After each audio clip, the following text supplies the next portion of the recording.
আসসালামু আলাইকুম। সকালে একটি শব্দ পড়েছিলাম। শব্দটা হলো THIS, এটা, আর THESE,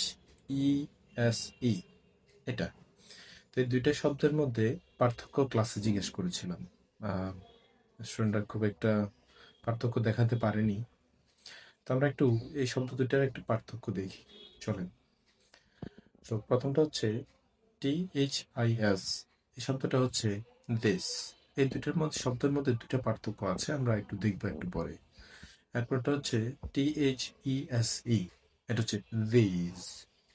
এবার এটার মধ্যে দুইটা সমস্যা ছিল। একটা হচ্ছে প্রথমটা হচ্ছে শর্ট সাউন্ড, আর একটা হচ্ছে লং সাউন্ড। একটা হচ্ছে ই সাউন্ড, একটা হচ্ছে ই সাউন্ড। this, these। তাহলে এখানে আরো একটা প্রবলেম আছে যেটা আমরা জানি না। সেটা হচ্ছে প্রথম যে ওয়ার্ডটা আছে সেটার মধ্যে এস এর উচ্চারণটা হবে দন্তাস্বয়ের মতো, দিস। এটা গেল। তারপর পরের যে শব্দটা আছে THESE, সেটার মধ্যে এস এর উচ্চারণটা হবে বর্গীয় জয়ের মতো, সেটা হবে দিজ। That's it. এই দুইটা মূল পার্থক্য আছে এই দুইটা শব্দের মধ্যে। নেক্সট কোনো ভিডিওতে দেখা হবে ইনশাল্লাহ। আসসালামু আলাইকুম।